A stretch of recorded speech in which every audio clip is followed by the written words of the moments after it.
e pelas palavras do Santo Evangelho sejam perdoados os nossos pecados. Podemos nos assentar, irmãos e irmãs. É uma alegria poder estar aqui nesta noite com vocês. Agradeço aos padres Luiz, Dimas, Bruno, pela acolhida, pelo convite. E estar aqui pela primeira vez na novena de São Judas como padre é reconhecer também a graça de Deus. Mas o que o tema hoje nos propõe, a partir do Pai Nosso, como uma oração filial, vai nos ajudar através daquilo que ouvimos na leitura e no Evangelho de hoje. Em primeiro lugar, a gente precisa compreender o que é que nos move ao longo da nossa caminhada de vida. Porque São Paulo diz à comunidade de Roma que se não for pelo Espírito, mas se for apenas pela carne, o final do caminho é a morte. Mas aqui a gente não pode compreender a morte como apenas algo físico, mas compreender a morte também como algo do sentido.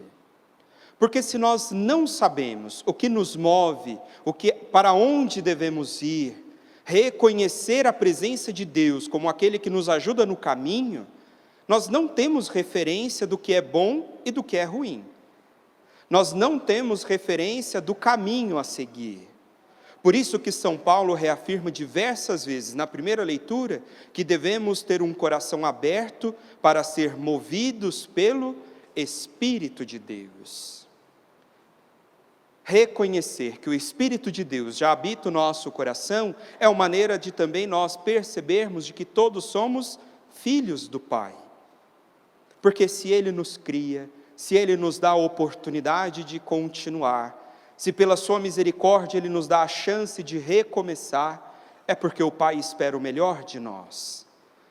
Só que diante daquilo que o mundo nos apresenta, nós caímos na armadilha de achar que nós somos a referência deste mundo, de que nós sabemos o que é certo e o que é errado, de que o que eu quero é aquilo que deve guiar o meu caminho. Mas o que São Paulo nos apresenta é que quando nós somos movidos pela carne, pelos nossos próprios desejos, pelo nosso próprio egoísmo, a morte é o que nos espera. Mas a morte de um sentido. Porque quando nós colocamos a nós mesmos no centro, não temos a capacidade de perceber as pessoas que estão à nossa volta. As pessoas que são egocêntricas não conseguem ver, muitas vezes, a maravilha que o outro pode ser. Não consegue reconhecer no irmão a presença e o testemunho de Deus. Porque ela já se acha muito cheia de si mesma. Arrogante, prepotente. E esse tipo de pessoa nós não suportamos ter por perto. Porque é aquele tipo de pessoa que tem resposta para tudo. É aquele tipo de pessoa que tem solução para tudo. Ou que já viveu tudo. Você não pode falar uma coisa que a pessoa, eu já passei por isso, eu já vivi isso, eu sei como é que é isso. Porque ela se acha o centro de todas as coisas. E nos esquecemos de que quem deve estar no centro da nossa vida é Deus. Quem deve direcionar o nosso caminho é Deus. Porque a partir da experiência que fazemos com Ele, compreendemos o que é certo e o que é errado. O nosso coração, quando está próximo do Senhor, nos mostra quando estamos afastados do caminho de Deus. Porque o nosso próprio coração nos acusa. A nossa própria consciência nos fala, não vai por este caminho, porque não é a vontade de Deus. Só que como, irmãos e irmãs, podemos reconhecer o que é a vontade de Deus e reconhecer aquilo que nos afasta dele? É através da oração. A oração nada mais é do que um momento de intimidade e proximidade com o Pai, de colocar nele a nossa confiança. E aí é interessante que no Evangelho que nós escutamos, o evangelista nos fala, o Pai conhece antes mesmo de rezarmos. Porque afinal de contas, e isso eu lembro que na época da teologia um professor nos questionou, o que é que muda a nossa oração em Deus? Se Ele já é Deus, o que é que nós podemos fazer através da nossa oração que vai mudá-lo? Nada. mas muitas vezes a nossa oração é uma oportunidade de ter a consciência do que Deus espera de nós.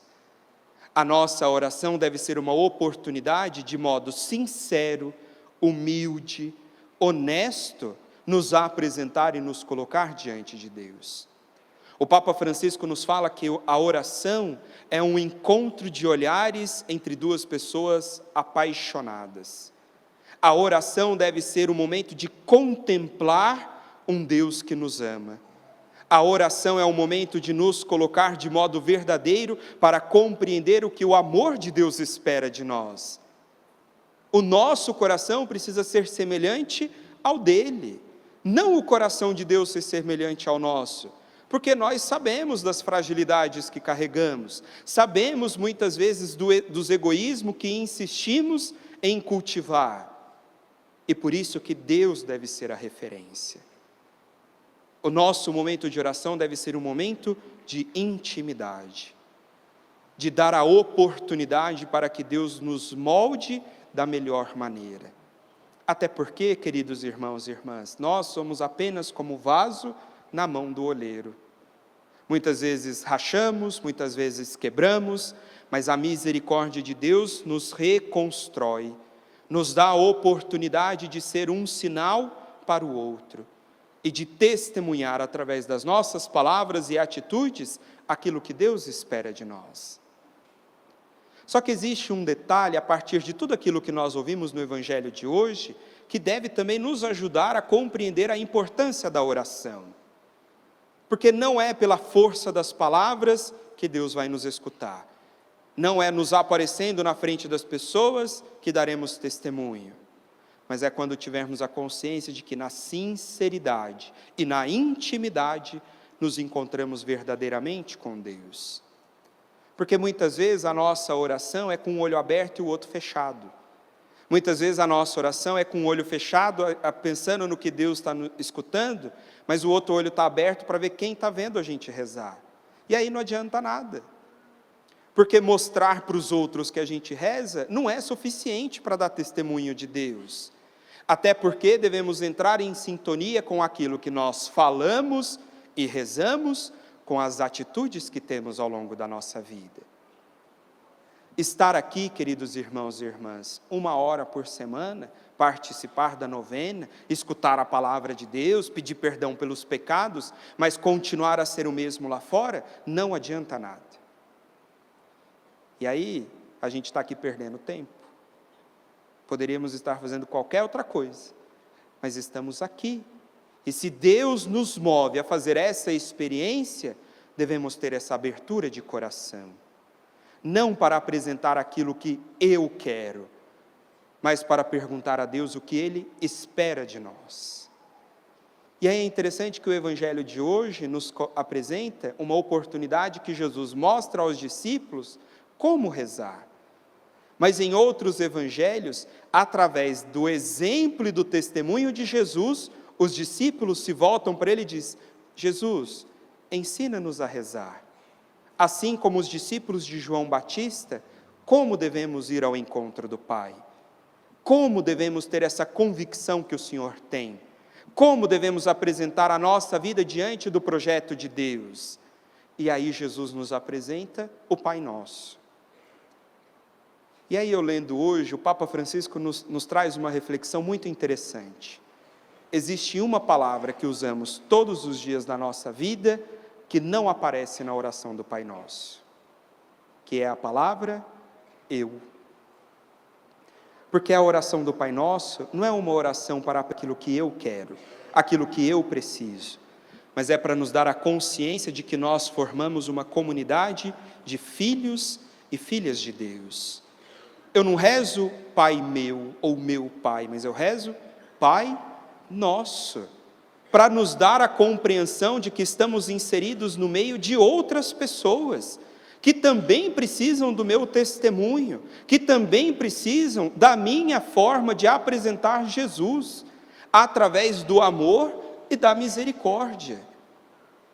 E é interessante que ao longo da oração nós rezamos ao Pai, vós, nós, para perceber de que o nosso olhar não precisa estar voltado apenas para Deus, mas encontrando um sentido nele, nós abaixaremos o nosso olhar dos céus para contemplar também os irmãos.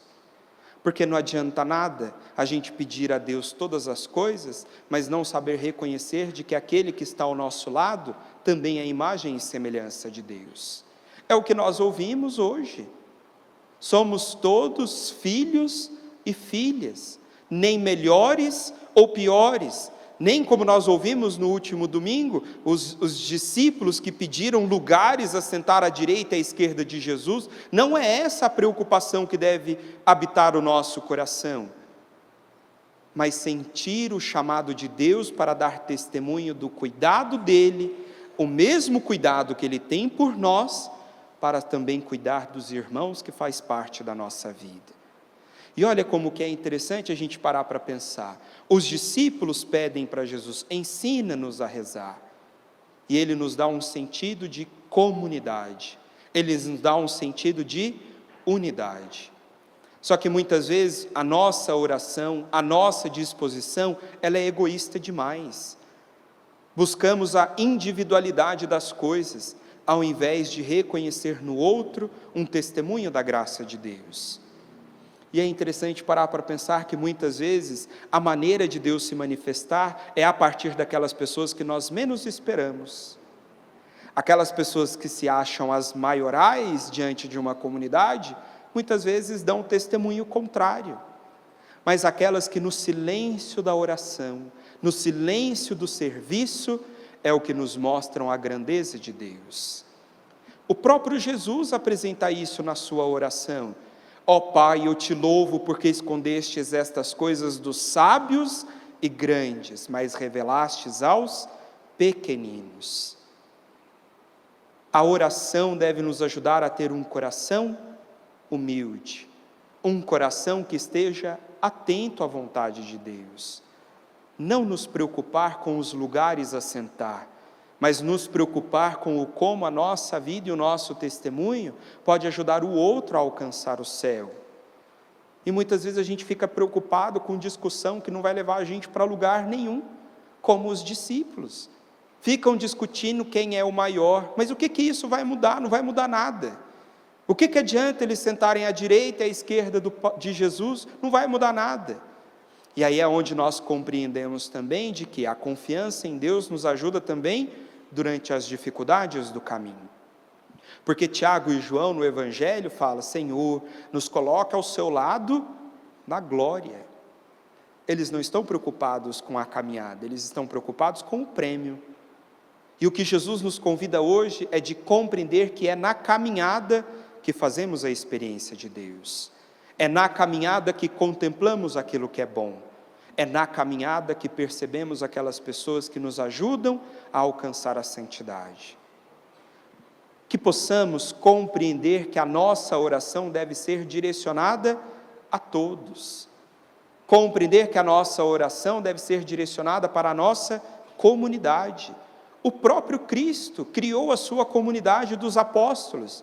São Judas compreendeu de que ele deveria ser também um testemunho, mesmo sabendo de que todos nós somos às vezes muito lentos para compreender, muito lentos para perceber a vontade de Deus.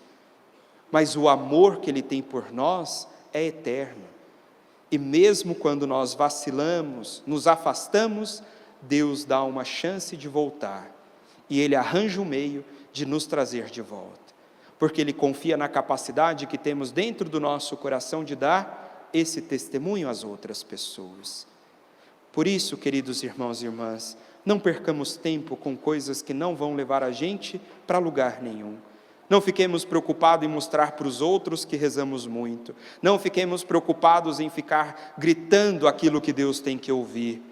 Mas nos preocupemos de fazer da nossa vida humilde, sincero e de coração aberto uma oportunidade de levar Deus para as outras pessoas.